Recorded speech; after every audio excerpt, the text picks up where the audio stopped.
नमस्कार विद्यार्थियों, मेरा नाम डॉक्टर चंद्र प्रकाश शर्मा है और आज मैं आपके सामने हिंदी कहानी और उसका विकास इस विषय पर अपना व्याख्यान लेकर के आया हूँ। हिंदी में कहानी लेखन का प्रारंभ कहाँ से होता है, किस प्रकार उसका विकास क्रम रहा, उसका काल विभाजन कैसा है, इस पर आज हम चर्चा करेंगे।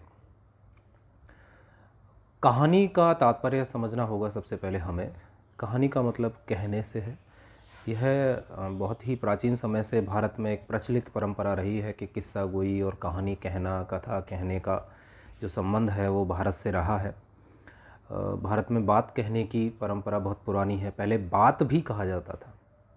आज भी छोटे बच्चे जब अपनी नानी, दादी, दादा के पास होते हैं तो वो कहते हैं कि बात कहिए, बात सुनाइए। यह कहीं ना कहीं कहानी के तत्वों से जुड़ी हुई है। आधुनिक हिंदी कहानी का जो रूप हमें देखने को मिलता है वह पुरानी या बात या किस्सा गोई जैसा नहीं है। वह पश्चिम से आई हुई कहानी का रूप आज हमें देखने को मिलता है। फिर भी हम अगर कुछ सूत्रों को पुराने समय के साथ जोड़ें और देखें तो हमें मिलता है कि पंचतंत्र, कथा सरित सागर, जातक कथाएं जैसे ग्रंथ और लोक में बातचीत के स्तर पर, वाणी के स्तर पर कहानी का प्रचलन खूब रहा है। संस्कृत साहित्य में भी गाथा, आख्यान, आख्यायिका, वृतांत, कथा इस तरह के शब्द प्रचलित रहे हैं और ये उस कहानी की ओर ही संकेत करते हैं। वर्तमान जो कहानी का स्वरूप गद्य की एक विधा के रूप में उभर करके हमारे सामने जो आता है वह अंग्रेजी की शॉर्ट स्टोरी के कार रूपांतरित कह सकते हैं हम। बंगाल में इसे गल्प के नाम से कहा जाता है और सर्वप्रथम बंगाली साहित्य में शॉर्ट स्टोरी का प्रभाव दिखाई देता है और आगे चल करके यह हिंदी में भी हमें देखने को मिलती है। कहानी के प्रमुख तत्वों की बात की जाए तो हम देखते हैं कि कहानी के 6 प्रमुख तत्व हैं जिन पर कहानी का एक प्लेटफॉर्म तैयार होता है, या कहें कहानी का जो ढांचा बन करके आता है वह इन 6 तत्वों पर टिका होता है। सबसे पहला है कथा वस्तु या कथानक। कथा वस्तु या कथानक जैसे हम कहते हैं कि उस कहानी का पूरा ताना बाना क्या होगा, उसके मूल में कथा कैसी होगी, उससे तय होता है कि कहानी का ढांचा कैसा बन करके आएगा। दूसरा जो प्रमुख तत्व है पात्र या चरित्र चित्रण। पात्रों के माध्यम से ही कहानी आगे बढ़ती है और उन पात्रों को किस प्रकार लेखक अपने विचारों से गढ़ता है, तैयार करता है और उनका चरित्र किस प्रकार निखारता है, यह तय करता है कि कहानी कितनी प्रभावशाली और महत्वपूर्ण बन करके आएगी। अगला जो तत्व है वो है संवाद या कथोपकथन। एक कहानी की सफलता के लिए उसमें पर्याप्त रूप में संवाद, कथोपकथन भी होना आवश्यक है और प्रत्येक कहानी में आपने देखा भी होगा कि बीच बीच में 2 पात्रों के बीच में या 3 पात्रों के बीच में संवाद दिखाया जाता है और उस संवाद से ही कहानी का विकास आगे होता है। अगला जो तत्व है देश काल व वातावरण। कोई भी कहानी जब लिखी जाती है तो उसके पीछे की सभी परिस्थितियों को भी ध्यान में रखा जाता है। मान लीजिए वर्तमान काल की कहानी लिखी जा रही है तो आधुनिक विज्ञान, संचार के साधन और यातायात के साधनों का भी जिक्र होता है उसमें। और यदि ऐतिहासिक कहानी है तो उस ऐतिहासिक परिवेश को भी चित्रित करना होता है। इसलिए यह बड़ा ही महत्वपूर्ण तत्व बन जाता है कहानी का। मान लीजिए यदि कोई ऐतिहासिक कहानी है और उस कहानी में आपने वर्णन आधुनिक कर दिया, मोबाइल का कर दिया, रेलगाड़ी का कर दिया, वायुयान का कर दिया, तो इससे तात्पर्य यह होगा कि लेखक उस युग एवं परिवेश का ध्यान नहीं रख रहा है। इसलिए कहानी का मुख्य तत्व माना जाता है देश काल व वातावरण। अगला जो तत्व है वो भाषा शैली। कहानी लेखक कहानी की भाषा को लेकर बड़ा सजग रहता है। जैसे पात्र उसने गढ़े हैं, जैसी कथा वस्तु ली है, जैसा युग एवं परिवेश लिया है, उनके अनुकूल ही भाषा होनी चाहिए और शैली भी उसी प्रकार की अपनाई जानी चाहिए। अंतिम जो तत्व है कहानी का वो है उद्देश्य। किसी भी कहानी के पीछे का उद्देश्य बिल्कुल स्पष्ट होना चाहिए कि वह पाठक को क्या संदेश देना चाहती है या पाठक के मन पर क्या प्रभाव छोड़ना चाहती है। वह प्रभाव बड़ा ही महत्वपूर्ण होता है। तो हमें कहानी के तत्वों की विवेचना जैसे ही पूछी जाए, प्रश्न यदि आता है कि कहानी के तत्वों का विवेचन वर्णन करते हुए कहानी के विकास क्रम को समझाइए, तो सबसे पहले हमें इन 6 तत्वों के बारे में बताना होगा। कहानी का हम अन्य विधाओं के साथ संबंध देखें तो हमारे सामने यह रूप आता है। कहानी और उपन्यास। उपन्यास ऐसा कह दिया जाता है कि उपन्यास और कहानी बड़ी ही समान सी विधाएं हैं, परंतु दोनों में आकार का ही अंतर नहीं है, बल्कि इनके स्वरूप का भी अंतर है। कहानी और निबंध। निबंध, ललित निबंध जो कहानी के बहुत नज़दीक माने जाते हैं, लेकिन निबंध में जो बात कहने की जो तरीका होता है वह कहानी से अलग होता है। कहानी जो एक स्पष्ट प्रभाव मन स्थिति पैदा करती है पाठक के मन पर, निबंध उस तरह का नहीं करते। कहानी और एकांकी। एकांकी तो कहानी से बहुत दूर की विधा है, लेकिन हम देख सकते हैं जैसे नाटक में भी एक कथा वस्तु चलती है, उसी प्रकार एकांकी में भी एक कथा वस्तु चलती है, लेकिन उनके जो प्रारूप है, जो ढांचा है, वो बिल्कुल अलग होता है। कहानी और गद्य गीत। गद्य गीत इस प्रकार के गीत होते हैं जिनमें कोई लय ताल नहीं होती, लेकिन वो कहानी की तरह एक भाव को जागृत करते हैं, किंतु दोनों के ही रचना में बड़ा अंतर होता है। कहानी और नाटक। नाटक के साथ भी वही है कि नाटक में कथा वस्तु अवश्य कहानी की तरह ही होती है, लेकिन दोनों के ही प्रारूप में, लेखन में बड़ा अंतर माना जाता है। ये कुछ विधाएं हैं जिनसे हम कहानी की तुलना कर सकते हैं। अब बात आती है कहानी के विकास क्रम की। कहानी किस प्रकार अपना विकास करती हुई आज की स्थिति पर पहुंचती है। तो हम जब विकास क्रम की या काल विभाजन की बात करते हैं कि कहानी जो कि 1900 ईस्वी से लेखन इसका प्रारंभ हुआ है, वो वर्तमान तक जो पहुंची है उसे हम कितने कालखंडों में बांट सकते हैं, या इसका किस तरह से विभाजन कर सकते हैं, इसके विकास को कैसे हम देख सकते हैं, तो उसके लिए हमें प्रेमचंद को आधार मानना होगा, क्योंकि हिंदी कहानी के जो आधार स्तंभ हैं वो प्रेमचंद कहे गए हैं। प्रेमचंद को आधार मानते हुए हम इसे 4 कालखंडों में बांट सकते हैं।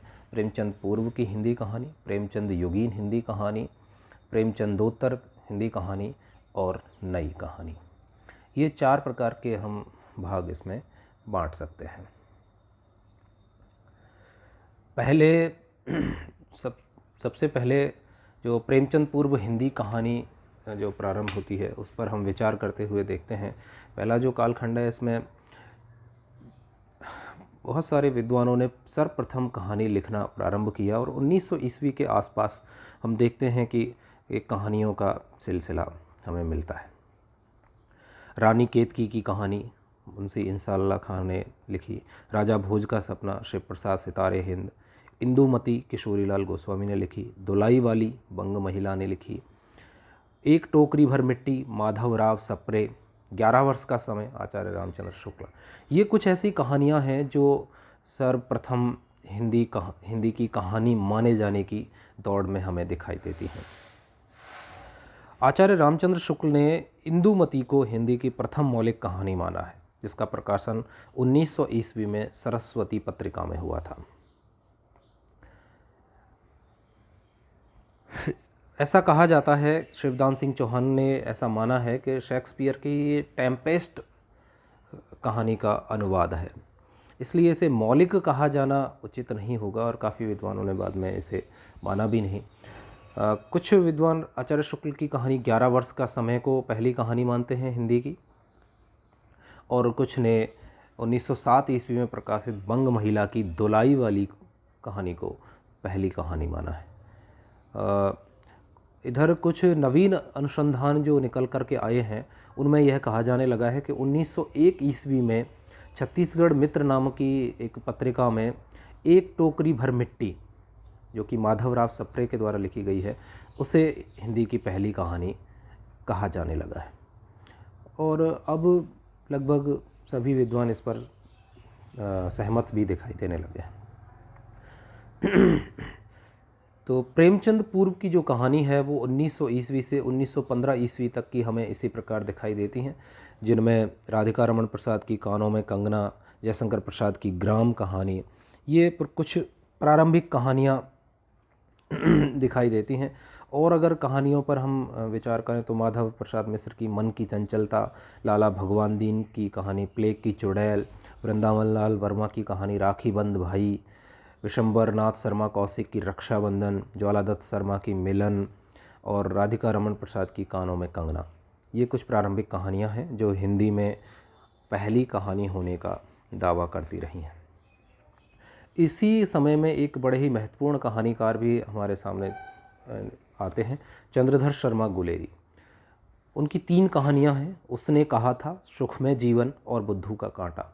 इनमें से उसने कहा था का प्रकाशन 1915 ईस्वी में सरस्वती पत्रिका में होता है और शिल्प और रचना और कथ्य की दृष्टि से अगर इसे देखा जाए तो यह बहुत ही सर्वश्रेष्ठ कहानी मानी जाती है।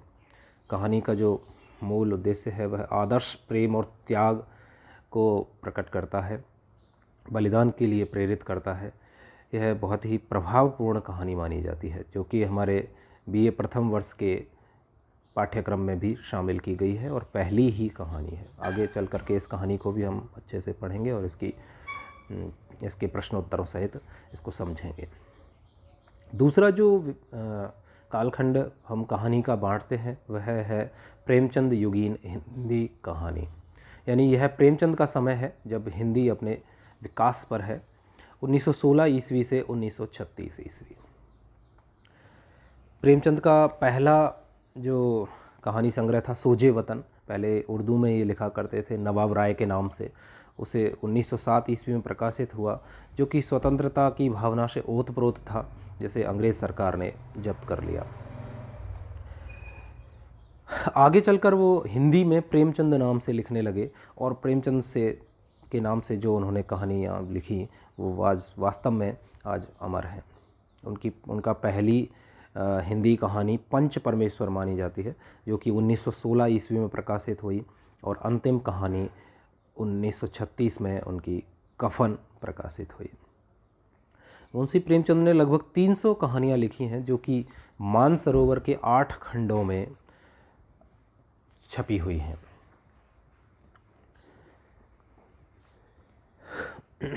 प्रेमचंद की कुछ प्रमुख कहानियों पर अगर हम विचार करें तो उनके नाम इस प्रकार आएंगे: पंच परमेश्वर, आत्माराम, प्रेरणा, ईदगाह, नमक का दरोगा, पूस की रात, सदगति, सवासेर गेहूँ, शतरंज के खिलाड़ी, बूढ़ी काकी, सुजान भगत, माता का हृदय, कजाकी, शतरंज के खिलाड़ी, बड़े भाई साहब, नशा, ठाकुर का कुआं, ईदगाह, ये कुछ प्रमुख कहानियां हैं जो प्रेमचंद की हैं और जिन्होंने बड़ी ही ख्याति प्राप्त की है। प्रेमचंद के अतिरिक्त इस युग में बहुत ही बड़े कहानीकार निकल करके आए, जिन्होंने कहानी कला के विकास में बड़ा महत्वपूर्ण योगदान दिया। विशंबर नाथ शर्मा कौशिक, सुदर्शन, जयशंकर प्रसाद, चतुर्सेन शास्त्री, राय कृष्णदास पांडे, बेचन शर्मा उग्र, भगवती प्रसाद वाजपेयी, जैनेन्द्र, इलाचंद्र जोशी, यशपाल, ये कहानीकार हैं जिन्होंने इस समय की कहानी को ऊंचाइयों पर पहुंचाने का काम किया। अगला जो कालखंड है उसे हम प्रेमचंदोत्तर हिंदी कहानी कह सकते हैं, जो कि 1936 ईस्वी से 1950 ईस्वी के बीच में फैला हुआ है। इस कालखंड में सबसे महत्वपूर्ण जो बात रही वह धाराओं के साथ चलने वाली कहानियों की है। इसमें प्रगतिवादी और मनोविश्लेषण परक कहानियाँ अधिक लिखी गई हैं। इस काल के लेखकों पर अगर विचार करें तो यशपाल, अग्गे, इलाचंद्र जोशी, जैनेन्द्र, इनके नाम प्रमुख रूप से उभर के आते हैं। यशपाल की कुछ प्रमुख कहानियाँ पिंजड़े की उड़ान, फूलों का कुर्ता, तर्क का तूफान, वो दुनिया, चक्कर क्लब आदि बड़ी प्रसिद्ध रहीं। अग्गे की कुछ प्रसिद्ध कहानियाँ इस समय लिखी गईं: रोज, खितीन बाबू, पुलिस की सीटी, हजामत का साबुन, कोठरी की बात, गैंग्रीन, पठार का धीरज। इस प्रकार इस समय कहानी कला अपने उच्च सोपान को प्राप्त करती है और विभिन्न धाराओं के साथ आगे बढ़ती हुई चली जाती है। अगला जो काल हम देखते हैं कहानी का वह है नई कहानी। यह सन 1950 से वर्तमान तक चल रही है और नई कहानी में तो आप देखेंगे कि बहुत सारी धाराएं, नए नए बोध, नई नई कथा शिल्प को लेकर के आगे बढ़ती हैं, इसीलिए इन्हें नई कहानी कहा गया है। डॉक्टर नामवर सिंह ने नई कहानी के लिए कहा भी है कि अभी तक जो कहानी सिर्फ कथा कहती थी या कोई चरित्र पेश करती थी अथवा एक विचार को झटका देती थी, वही जीवन के प्रति एक नया भावबोध जगाती है। नई कहानी में विषयों की विविधता के साथ साथ शिल्प का नयापन भी विद्यमान है।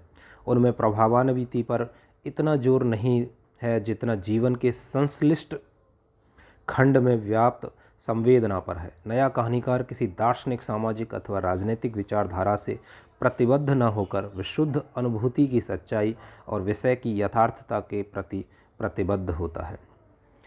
डॉक्टर नामवर सिंह का यह कथन बहुत ही सार्थक नई कहानी के लिए जान पड़ता है। कितनी सूक्ष्म विवेचना उन्होंने इस कहानी की है। कमलेश्वर ने भी नई कहानी के लिए कहा है, पुरानी और नई कहानी के बीच बदलाव का बिंदु है नई वैचारिक दृष्टि। और वास्तव में यह सही भी है कि पुरानी और नई कहानी के बीच में जो सबसे बड़ी बात निकल के आती है वह है वैचारिक दृष्टि, कि किस प्रकार नई कहानी को देखा जाता है। नई कहानी के कुछ विषयों को अगर हम देखें तो हमारे सामने आते हैं ग्रामीण अंचल की कहानियां हैं, नगर बोध की कहानियां हैं, यथार्थ बोध की कहानियां हैं, यौन समस्याओं का चित्रण करने वाली कहानी है, व्यंग प्रधान कहानियां हैं। बहुत सारे कहानीकार हमारे सामने इस युग में आते हैं, जिनमें से कुछ नाम मैं आपको यहाँ बता देना चाहता हूँ। श्री प्रसाद सिंह, मार्कंडेय, फणीश्वरनाथ रेणु, जो कि आंचलिक और बोध की कहानियाँ हमारे सामने लेकर के आते हैं। नई कहानी को समृद्ध करने में कथा लेखिकाओं का भी बड़ा महत्वपूर्ण स्थान है, जिनमें उषा प्रियमवदा, मन्नू भंडारी, कृष्णा सोबती, शिवानी, मेहरुन निशा, परवेश, रजनी परनीकर, इनके नाम बड़े ही महत्वपूर्ण हैं। कमलेश्वर के द्वारा लिखी गई कहानियाँ बड़ा ही नाम और ख्याति प्राप्त करती हैं। बयान, राजा निर्वंशिया, नीली झील, उनकी प्रसिद्ध कहानियाँ। राजेंद्र यादव की कहानियाँ भी बड़ी प्रसिद्धि प्राप्त करती हैं। मोहन राकेश इस समय के बड़े सशक्त हस्ताक्षर हैं जो कहानी लेखन में अपना नाम प्राप्त करते हैं। कुछ नए कहानीकारों में महीप सिंह, दिनेश पालीवाल, राजकुमार भ्रमर, नरेंद्र कोहली, गोविंद मिश्र, श्रद्धा कुमार, ममता कालिया, निरुपमा सोबती आदि के नाम भी लिए जा सकते हैं। नई कहानी में हम देखते हैं कि बहुत सारे आंदोलन भी इस समय चलते हैं। कुछ कहानी आंदोलनों के नाम मैं यहाँ पर आपको बता देना चाह रहा हूँ। नई कहानी के नाम से सचेतन कहानी, अचेतन कहानी, साठोत्तरी कहानी, अकहानी, समानांतर कहानी, समकालीन कहानी, जनवादी कहानी, सक्रिय कहानी, जन कहानी। इस प्रकार के कुछ ये नाम हैं जिनके साथ हमें हिंदी की नई कहानी में आंदोलन दिखाई देते हैं। नई कहानी का सूत्रपात 1950 ईस्वी में होता है, जिसमें मोहन राकेश, राजेंद्र यादव, कमलेश्वर, धर्मवीर भारती, निर्मल वर्मा, अमरकांत, मन्नू भंडारी, श्रीकांत वर्मा आदि ने मिलकर के यह आंदोलन चलाया। सचेतन कहानी 1964 ईस्वी के आसपास यह आंदोलन प्रारंभ होता है और महीप सिंह इसके प्रवर्तक माने जाते हैं। समकालीन कहानी के प्रवर्तक डॉक्टर गंगा प्रसाद विमल हैं।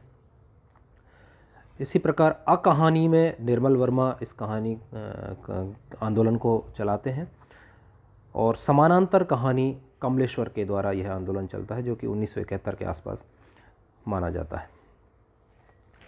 इस प्रकार कुछ कहानी आंदोलन हिंदी में हमें देखने को मिलते हैं। अब बात करें हम हमारे पाठ्यक्रम की, तो बीए फर्स्ट ईयर के पाठ्यक्रम में 10 कहानियाँ हमें पढ़ने को मिलेंगी। इन कहानियों को पढ़ने से पूर्व में मैंने कहानी का विकास क्रम, कहानी के तत्वों पर और कहानी के विधा के बारे में हमने यहाँ जान लिया है अच्छे से। अब आगे हम एक एक करके एक एक व्याख्यान में इन कहानियों को पढ़ेंगे और इनसे संबंधित प्रश्नोत्तरों को जानेंगे। ये 10 कहानियाँ हमारे सामने हैं। उसने कहा था, जिनके लेखक चंद्रधर शर्मा गुलेरी हैं। नमक का दरोगा प्रेमचंद की कहानी है। मधुआ जयशंकर प्रसाद की कहानी है। पाजेब जैनेन्द्र कुमार की है। खच्चर और आदमी यशपाल की कहानी है। मलबे का मालिक मोहन राकेश की कहानी है। सजा मन्नू भंडारी की कहानी है। दाजू शेखर जोशी की कहानी है। और रांगे राघव की कहानी गदल, और निर्मल वर्मा की कहानी पिक्चर पोस्टकार्ड। ये 10 कहानियाँ हमारे पाठ्यक्रम में हैं। आगे हम इन कहानियों का अच्छे से अध्ययन करेंगे और इन्हें समझने का प्रयास करेंगे। आज के लिए इतना ही। धन्यवाद।